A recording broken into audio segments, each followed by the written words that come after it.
오늘은요, 신본주의 마지막 정리하는 시간이고요. 네 번째 키워드로 제가 이제 신본주의에 대해서 설명을 하도록 하겠습니다. 많은 철학자들이요, 이런 얘기를 했어요. 그 사람이 할 수 있는 말이 그 사람의 세계다. 우리 미국에 와 있으면 정말 뼈저리게 느끼지 않아요? 제일 속상한 것 중에 하나가 나 진짜 억울해가지고 어필해야 되는데 일단 1번 조금 늦게 온 사람들은 액센트가 있다고 위아래로 훑어봐.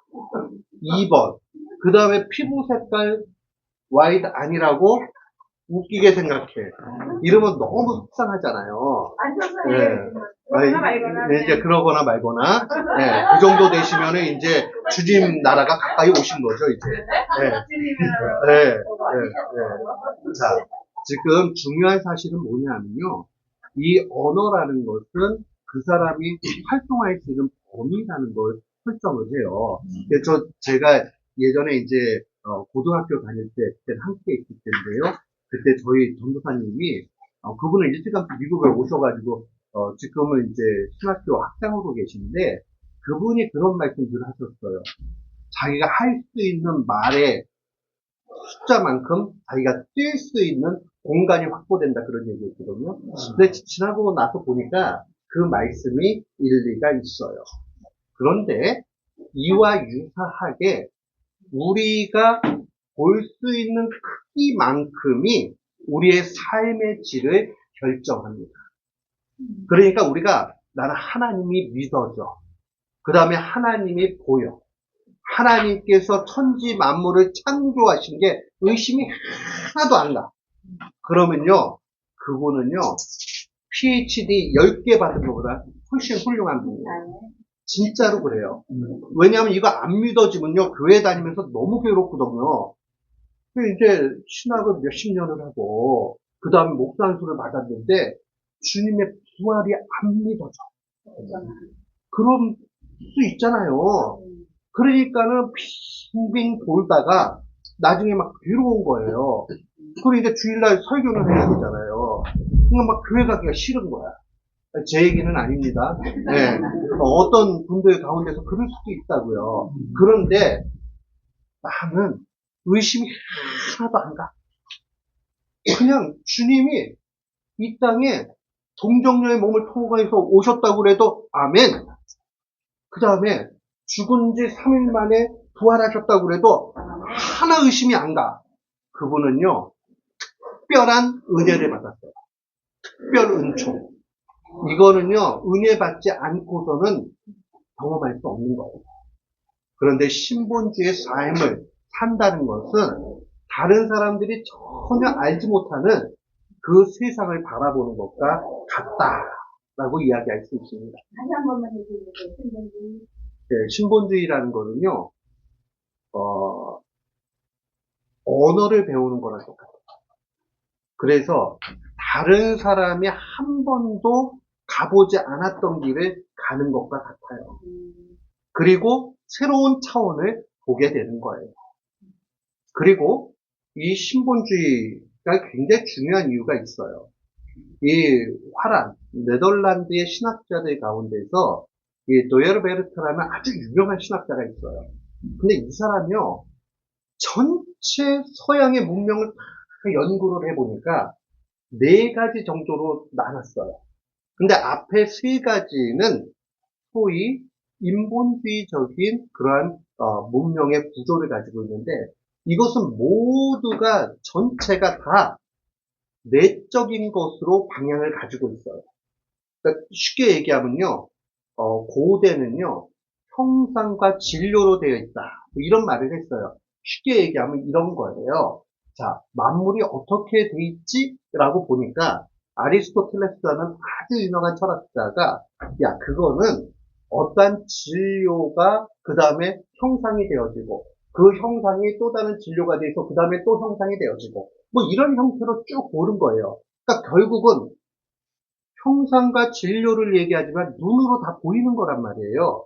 이런 거는 눈으로 보인다라는 것을 시간과 공간 안에 들어가 있는 걸로 보니까 모든 게 안쪽으로. 그렇게 형성이 됩니다. 반면에 기독교 신앙은요, 바깥쪽으로 나가요. 자, 태초에 하나님이 천지를 창조하셨다. 이 한 문장이 성경의 처음 시작이에요.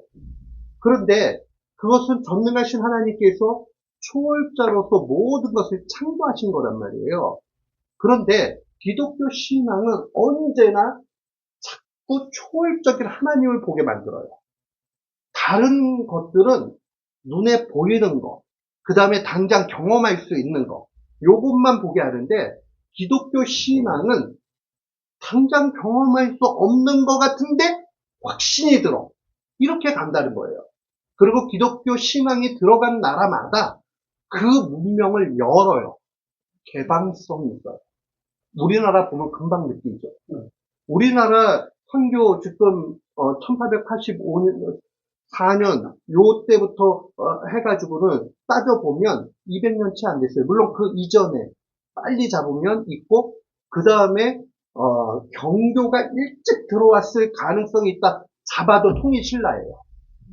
그런데 그 시간들이 쫙 지나가면서 미국 선교사들이 온 이후에 한국이 얼마나 바뀌어지게 되었는가.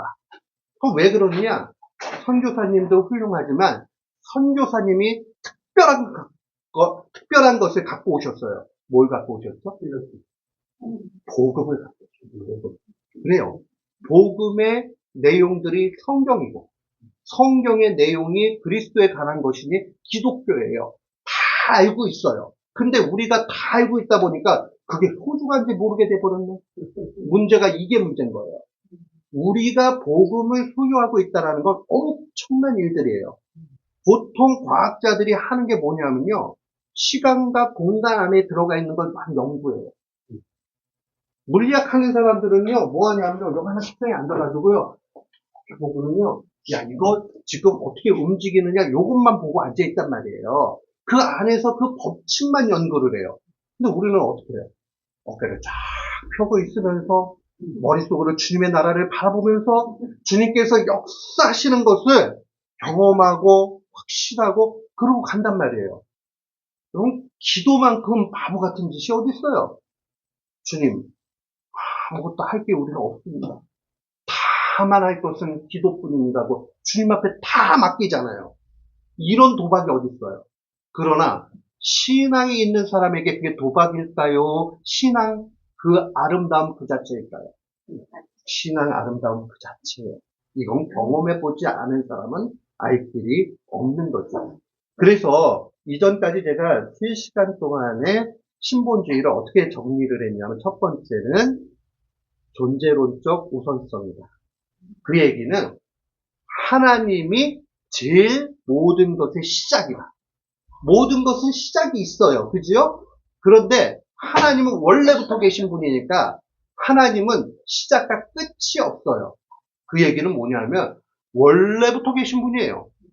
그러니까 질적 차이가 확연하기 때문에 우리가 말로 할 수가 없어요. 그러면 신본주의라는 것은 존재에 있어서 가장 근원에게 간다 하는 뜻을 가지고 있어요. 그래서 우리가 꼭 기억해야 되는 게 존재론적 우선성. 두 번째는요, 우리가 궁극적인 참조점 또는 기준점이라고 얘기해요. 그 다음에요, 이게 우리가 출발점과 기준점이 잘 있다 보면 최종 목표점이 있어야 돼요.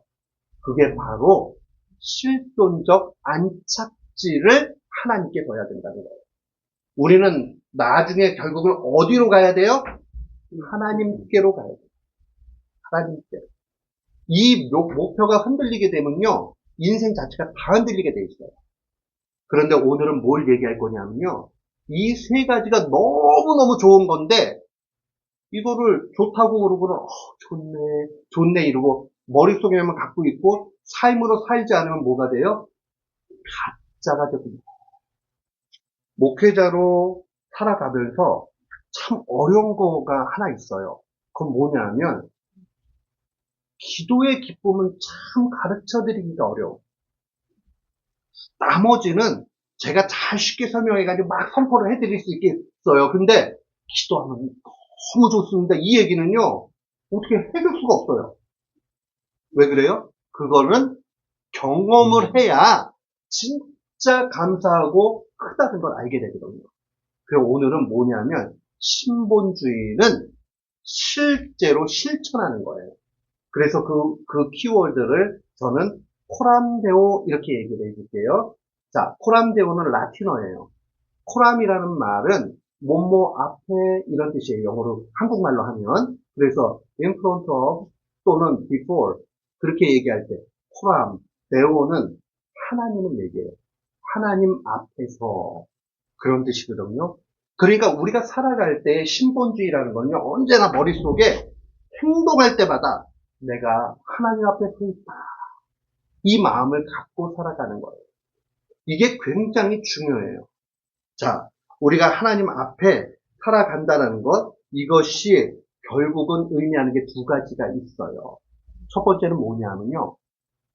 하나님께서는 안 계신 곳이 없죠? 하나님이 통치하지 않는 곳은 없어요. 네.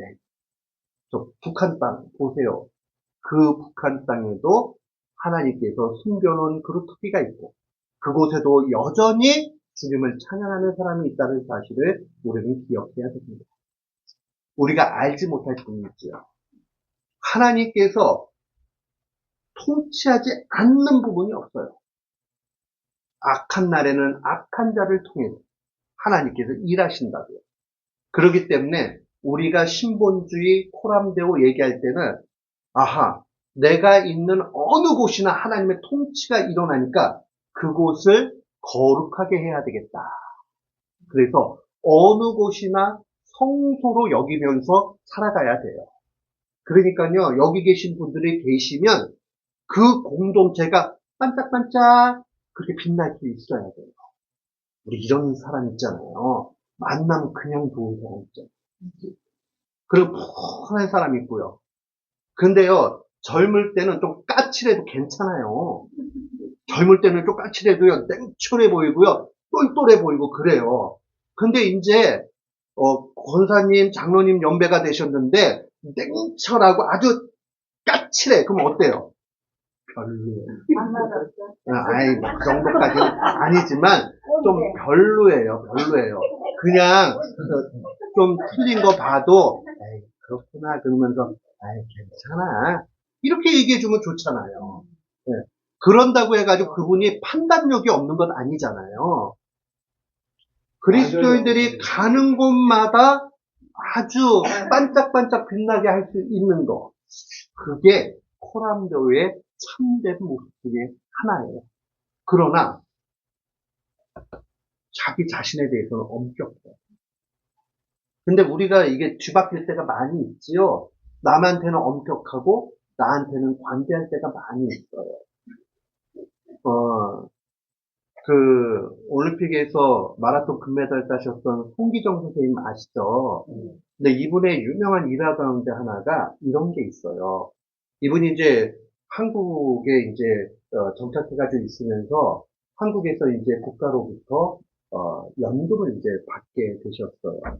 그런데 이분이 연금을 받으면서 세무서 CPA를 찾아가지고 가는데 CPA한테 가가지고 내가 이렇게 이제 세금을 내야 되는데 얼마를 내야 됩니까? 그러니까 뭐 우리가 CPA를 만나는 많은 이유 중에 하나는 합법적인 선 안에서 절세하기 위해서 하잖아요. 그래서 이분이 해가지고 얼마입니다 선생님 이렇게 얘기를 해준 거예요. 근데 이분이 오피스를 나가고 있다가 한참을 있다가 다시 들어오셨대요. 근데 CPA 선생님 이 세금이 맞습니까 그러더래요.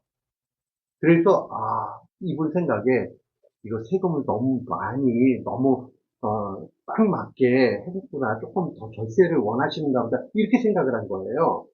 근데 그게 아니고 내가 국가로부터 이렇게 큰 은혜를 받았는데 그냥 내면 국가를 무시하는 게 되니까 합법적인 선에서 많이 내게 해달라는 거예요. 합법적인 선에서 많이 내게 해달라. 쉬운 일 아니죠. 우리 다 그렇잖아요. 그래도 한 푼 더 받으면 기분 괜찮잖아요. 네? 그게 다 인지상정인데 그분은 다른 거지요. 네. 돈을 똑같이 갖고 있어도, 내게 건강이 똑같이 있어도, 시간이 똑같이 있어도, 하나님 앞에서 어떻게 사느냐 하는 게 중요한 거죠. 그래서 많은 분들이 그런 얘기 했어요. 그 사람의 인격은 혼자 있을 때 하는 행동을 보면 안다. 그런 얘기를 했어요. 그러니까 우리가요, 하나님 앞에 훌륭한 사람, 가지고 뭐 훌륭한 사람 아무도 없죠. 그러나 그래도 은혜 받아서 은혜의 열매를 맺어야 되는 사람은 어떠한 사람이냐? 바로 하나님과 나와 독대하는 가운데 거기에서 행동할 수 있는 사람. 그게 굉장히 중요해요. 저는 여기 계신 분들이 그러한 모습으로 나아가기를 바랍니다. 그래서 사람의 눈을 의식하는 것이 아니라 사람 눈 의식하는 사람을 성경은 누구라고 그래요? 바리새인, 외식하는 자라고 얘기해요. 근데 하나님을 의식하는 사람은요, 굉장히 괜찮아져요. 그래서 우리가 이 투명하게 하나님이 나를 보신다 하는 이 마음으로 살아가야 됩니다. 그러니까 두 가지 꼭 기억을 하세요. 우리가 하나님 앞에서 이렇게 얘기할 때 첫 번째는 하나님이 안 계신 곳이 없다. 그러니까 내가 있는 곳마다 다 반짝반짝 빛이 나게 해야 된다. 두 번째는 투명하게 하나님은 알고 계신다. 그러니까 자기를 속이지 않기 위해 주님 앞에 모든 것을 맡길 수 있어야 됩니다. 그래서 성경은 우리에게 늘 그렇게 얘기하죠. 네가 믿었으면 믿은 대로 행동하라고 알려줍니다. 여러분 왜 오늘날에요. 한국도 그렇고요. 그 다음에 우리가 있는 미국 땅도 그렇고 기독교의 신뢰도가 다 많이 떨어졌어요. 지도자들만 떨어진 것은 아니에요. 전체적으로 다 떨어졌어요. 우리 그 한국 교회 역사를 보다 보면 재밌는 기록이 하나 있어요. 어떤 사람이 저 북한 쪽에 좋은 지역 어디예요? 평양에 이제 높은 관직을 갖다 내려주겠다고 딱 그러니까 이 사람이 안 간다 그래요. 왜 그러느냐? 거기는 그리스도인들이 많아서 안 가겠다 그래요. 그리스도인들이 많으니까 거짓이 없는 거예요. 거짓이 없으니까 돈이 안 생겨. 그래가지고 안 가겠다고 한 기록이 나옵니다. 그뿐만이 아니에요. 일본 순사가요, 막 고문을 해요. 그런데 이 사람이 자기 아니다라고 얘기하고 끝까지 아님을 얘기를 해요. 그러니까 이 높은 순사가 이런 얘기를 합니다. 그 신문하는 사람한테. 정말 그 사람 아니라고 얘기하는 거 정확하냐 이렇게 물어봐요. 그렇다고. 그 사람 교회 다니냐 물어보더래요. 그래서 그 사람 교회 다닌다. 신문에 진짜 나와 있는 내용입니다. 그리스도인은 거짓말 안 한다. 그때는 예수교를 한자로 바꿔가지고 음차하니까 야소교라고 그렇게 썼거든요. 예수, 야소 이렇게 하니까. 야소교인들은 거짓말 안 한다. 근데 오늘날은 좀 우리가 격세지감 느껴지죠? 근데 우리 이거 좀 바꿔야 돼요. 야, 그 사람 목사래, 그 사람 권사래, 그 사람 장로래, 집사래, 성도래. 그러면 두 번 다시 물을 필요 없을 정도로 가야 돼요. 그래서 믿는 것과 행동이 일치하는 게 신본주의다. 하나님 앞에 서 있는 사람은 언제나 이것을 기억을 해야 되는데 세 가지를 기억을 잘 해야 돼요. 첫 번째는 우리의 직업이에요.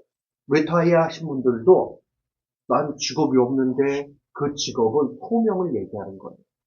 그러면 자기 소명에 대해서 책임감 있게 행동을 다해야 돼요. 연세가 어느 정도 지나고 나면 리타이어 하시죠? 뭐 빠르면 62세 아니면 70세 정도면 다 리타이어 하신단 말이에요. 그러나 우리가 그것은 공식적인 일에 대한 리타이어지 우리의 소명이 다한 것은 아니잖아요. 그러면 그 다음에는 더 넉넉한 마음으로 일을 해야 됩니다. 그러니까 먹고 살기 위해서 하는 차원을 뛰어넘어야 된다는 거예요. 옛날 고등학교 윤리책에 보면 직업의 의미를 세 가지로 얘기합니다. 첫 번째는 생존을 위해서 하지요. 그 다음에 두 번째는요,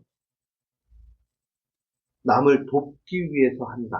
이렇게 얘기하고, 세 번째는 자아 실현, 자기의 목표를 성취하기 위해서 직업을 갖는다. 이렇게 얘기를 해요.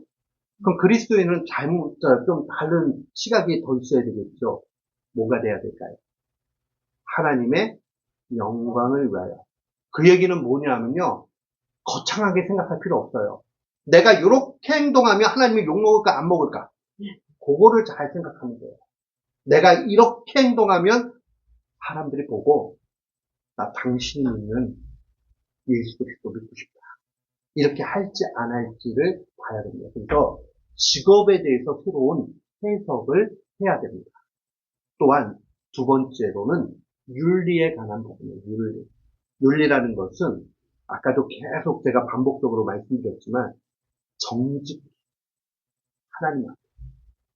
근데요, 하나님 앞에 정직하면 손해볼 것 같은데 나중에 지나고 보면 손해 안 봐요. 정말 그래요. 칼빈은요, 기독교 강요라는 진짜 좋은 책이에요. 거기에 보면 이런 얘기를 써요. 하나님께서는 하나님을 위해서 헌신하고 남 잘되게 하기 위해서 남을 위해서 희생할 그것을 기억하시고 이자까지 쳐가지고 갚아주신다 이렇게 얘기를 해요. 그래서 우리가 하나님 앞에 정직한 거 이거 중요합니다. 그 다음에 세 번째는요. 고난에 대한 재해석이 필요해요. 신본주의자들은요. 고난을 두려워하는 게 아니라 기뻐해야 돼요. 이 고난을 잘 이기고 나면 그 다음에 하나님께서 큰 은혜를 주신다 하는 것을 기억해야 됩니다. 근데 루터가 강조하고 있는 것은 시련이에요. 시련. 시련 좋아하는 사람은 어디 있어요? 난 시련 좋다 하시는 분 한번 손 들어보세요. 아무도 없네요? 근데 이 고난이 하나님께서 우리에게 믿음을 강화시키는 도구가 된다고 그런 강력하게 이야기를 합니다. 훌륭한 신앙인이 되기 위해서는 고난을 잘 받아야 돼요. 성경은 뭐라고 얘기해요? 의인은 고난이 많아요. 의인은 고난이 많대요. 주님 뜻대로 사는데 나는 고난이 하나도 없어. 심각한 문제예요. 지금 제대로 안 살고 있는 거예요. 근데 고난이 많아. 그러나 기뻐. 왜요? 하나님이 해결해 주시니. 그러니까 우리가 고난 만났을 때에 오히려 감사해야 됩니다. 그래서 이제 제가 더 구체적으로 우리가 신본주의로 살아가는 사람은 어떤 모습으로 살아야 되느냐 하는 것을 정리를 할게요. 특별히 여기 계신 분들이 대부분 제가 이렇게 외모를 뵈니까 저보다는 오래되신 분들 같아요. 그래서 노년을 아름답게 그렇게 보낼 수 있는 세 가지 내용을 말씀을 드리겠습니다. 첫 번째는 비움을 통해서 채움을 완성해야 됩니다. 이 뭐예요? 비움.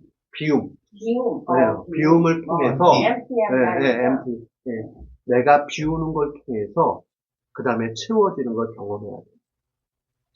참 안타까운 경우가 뭐냐면요. 연세가 드셨는데 본인의 역량과 능력에 벅차도록 욕심을 부리는 경우를 보게 돼요. 주님은요, 성경 말씀에 있는 말씀이에요. 그 사람의 분수와 분량에 맞춰서 은혜도 주세요. 할 일도 맡겨주세요. 그럼 그거에 맞춰가지고 하면 되는 거예요. 근데 자기 분수를 모르고 하게 되면요, 거기서 문제가 생기게 돼 있죠. 탐심이 우리 속에 있다는 게 참 무서운 거예요. 혹시 아프리카에서 원숭이 잡는 거 아세요? 아프리카에서 원숭이, 네. 제가 가르쳐 드릴게요. 네, 맞아요. 우리 장로님 정확하게 아시는데, 뭐냐면, 아프리카에서 이제 원숭이를 잡으려고 그러면요, 입구가 좁은 항아리를 하나 이렇게 준비를 하고 그 안에 바나나를 집어요. 그럼 이 원숭이라면 똑똑을 하잖아요. 그런데도 불구하고 똘똘한 거와 비례하게 욕심은 커요. 사람도 그래요. 그러니까 이놈을 딱 집어요. 근데 빼려고 그러니까 어떻게 돼요? 이놈은 바나나가 입구에 빠지질 않아. 그러면 손만 놓으면 손을 쏙 빠지거든요. 들어갔으니까. 근데 이걸 못 빼는 거야. 그러니까는 사냥꾼이 가만히 있다가 하이 저는 이거 끼고 앉아야 돼도 나무를 타겠어요? 뭐 어떻게 하겠어요? 휙 해가지고 로프 하나 가지고 금방 잡아낼 수 있는 거예요. 똑같아요. 이제 연세가 드시면 놓아서 비움을 통해서 하나님께서 주시는 은혜의 체험을 깊이 경험을 해야 돼요. 그러니까요, 야, 내가 이거 옛날 같았으면은 이거 다 이렇게 손에 안 보는데 이렇게 손에 본다. 괜찮은 거예요. 그냥 연세가 드시면요, 손에도 보고 져주기도 하고 그게 좋은 거지. 끝까지 이기겠다고. 제일 못 보는 거 목회하면서 별로인 케이스가 뭐냐면요, 부모님 자식이 이기는 거. 그거 정말 별로예요. 그냥 져주세요. 망하면 어떻게 됩니까? 그냥 우세요. 하나님과 기도하시고. 그 편이 훨씬 빨라요. 이기려고 하면 뭐가 되겠어요? 왼수가 되고 말아요. 그러면 뭐 좋아요, 그게요? 하나 좋을 것도 없어요. 다 열어놓고 다 수용할 수 있는 바다가 같이 그렇게 신본주의로 사는 것이 필요합니다. 내가 무엇을 하려고 하지 말고 내가 하나님 앞에 은혜 받은 사람이라는 것을 기억하고 그 존재로서 살아가는 것. 그러니까 젊을 때는 doing, 뭐 하는 게 중요해요. 그러나 연세가 드시면요, being, 내가 어떤 존재냐? 이게 중요해요. 그러니까 꼭 그걸 기억하세요. 그 다음에 두 번째는요, 추억에 잠기지 말고 소망을 붙잡으세요. 내가 왕년에 이거 말씀하시는 분 치고 왕년에 대단했던 분을 거의 못 보겠어요. 그 유명한 얘기 아세요? 미국에 오면 서울대 졸업생보다 미국에 사는 서울대 졸업생들이 더 많다고. 아니 졸업장을 보자는 것도 아니고 뭐도 아니고 그러니까 서울 상대 나왔다고. 예, 거기서 상당히 모르는 게 안 나.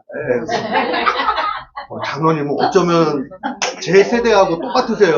예, 우리 때 많이 쓰는 얘기, 저희 나이 때가 대학 들어가기가 너무 우리나라는 53년도 지나고 나서 베이비붐이 그 한참 뒤에 생겨나기 때문에 미국은 45년 이제 종전하고 나서 있고 우리는 한 7, 8년 늦어요. 그러니까는 그 베이비붐 시즌이 다른데 저희 때는 진짜로 인서울 하게 되면 서울대고, 그 다음에 거기서 조금 약한 데는 서울 약대고, 그 다음에 좀 거기보다 강한 데는 서울 상대였어요. 예.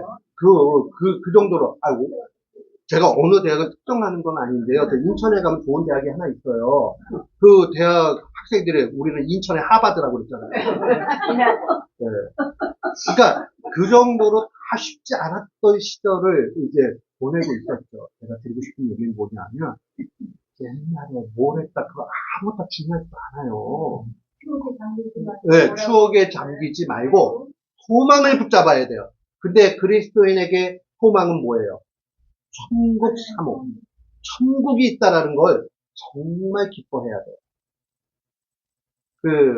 저희 선생님이, 아주 유명한 신학자인데, 이분은, 제가 아는 한 한국에서, 이분 스펙으로 따지면 신학자들 중에서 최고봉이에요. 근데, 이분 이제 아드님의 하나님께서 일찌감치 모시고 가셨어요.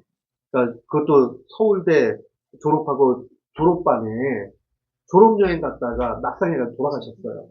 그래가지고 매일 서울대학교 이제 은퇴하신 손봉호 박사님이 이 분하고 이제 친하시니까 매일 가가지고 위로를 드리려고 그랬는데 그런 말씀 하시더래요.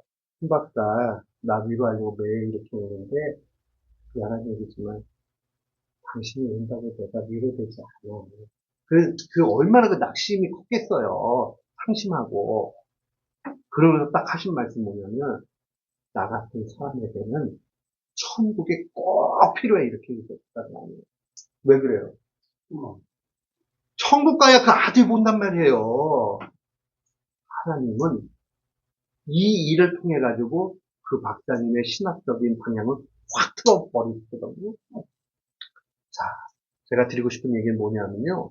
우리의 삶 가운데 천국을 믿고 소망할 수 있는 것보다 더 큰 건 없어요. 그러니까 우리가 윤리적으로 잘 살고 뭐 하는 거 다 필요해요. 정직하게 살고 뭐 하고. 근데 그렇게 잘 살았는데 주님 안 믿어. 그 천국 소망 없어. 그러면 이 땅에서는 의미가 있는데 이 땅 끝나고 나서는 결론은 어디예요? 안 된다. 그러니까 우리가 중요하게 여겨야 되는 건 천국 사모의 신앙을 가지고 있어야 돼요. 그리고 이 박사님이 마지막에 책을 한번 쓰셔가지고를 그 책을 다 정리하면서 저한테 이제 저 미국에 있을 때 보내주시면서 거기다가 일일이 쭉 이렇게 편지를 쓰면서 제일 먼저 읽어야 될 부분이 뭐냐면 당신이 쓴 논문 가운데 천국 사모의 신앙 요거 먼저 읽으래요. 이게 중요하다고. 근데 저는 알겠더라고요. 원래요 대가들의 사상은 마지막 때 하시는 말씀을 잘 봐야 돼요. 그러니까 여기 계신 분들은 내가 이 땅에서 이룬 것 없다. 괜찮아. 나는 시절이 나빠가지고 고생만 했다. 괜찮아. 하나님의 나라가 있습니다. 그의 나라의 모든 것을 우리가 보상받게 될 줄을 믿습니다. 아멘. 그 다음에 세 번째로 기억해야 되는 것은 고난은 영광의 전주곡이라는 걸 기억하셔야 돼요. 고난. 자, 이제 연세 드시면 시간은 내 편이에요? 아니에요?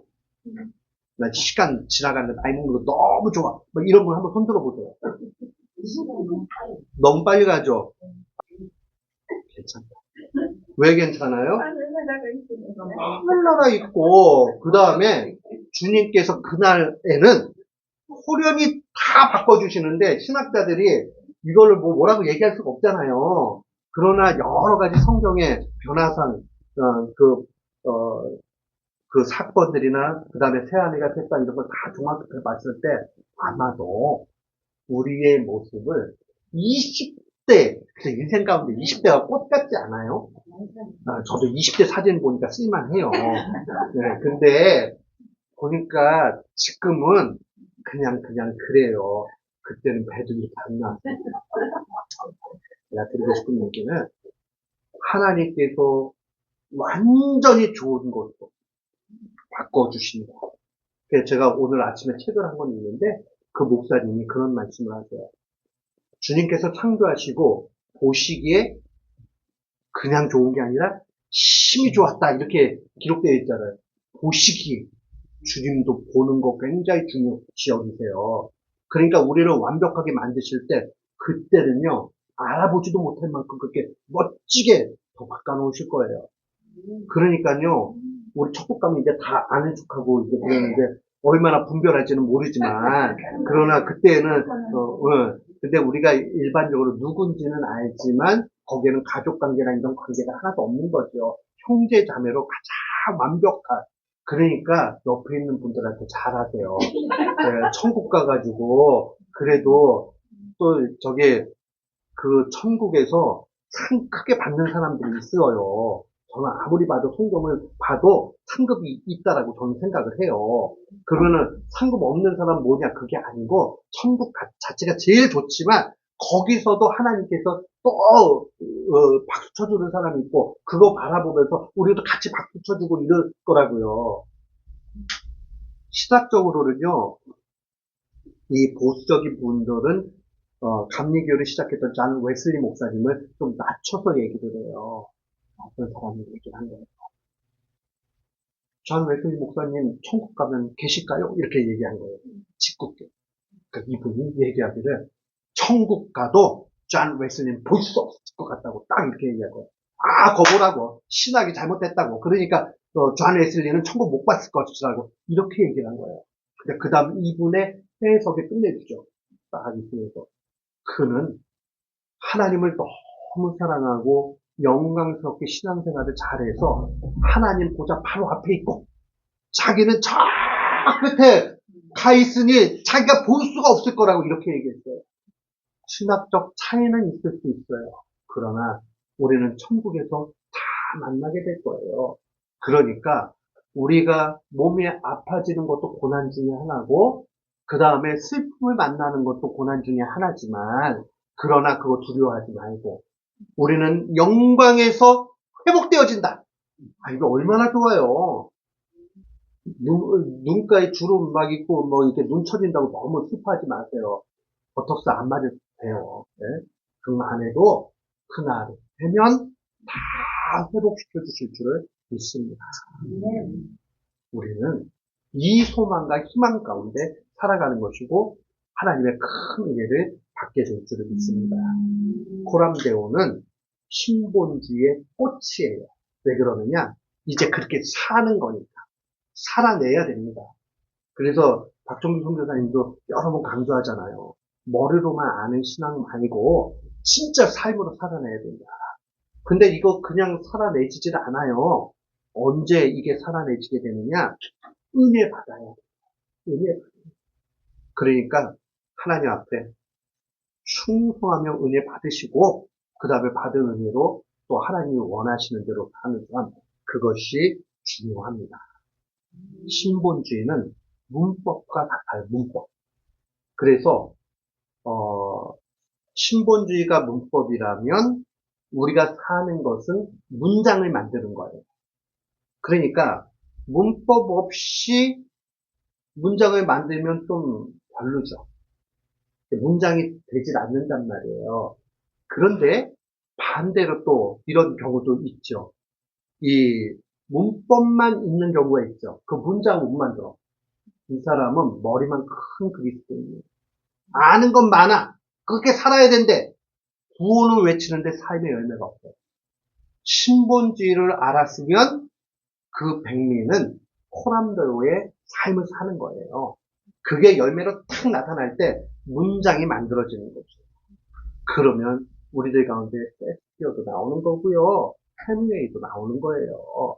그런데 삶으로 살지 않으면 머리만 거대하게 크고 문법 구조만 잘 아는 그런 사람이 되고 마는 거죠.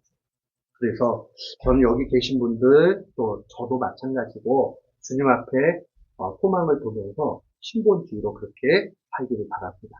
네, 여러분들 이제 제가 네 주에 걸쳐서 신본주의 강연한 것을 다 마치게 되었고요. 이 키워드들을 기억하시면서 삶 속에서 큰 열매가 있기를 바랍니다. 네, 수고하셨습니다. 감사합니다.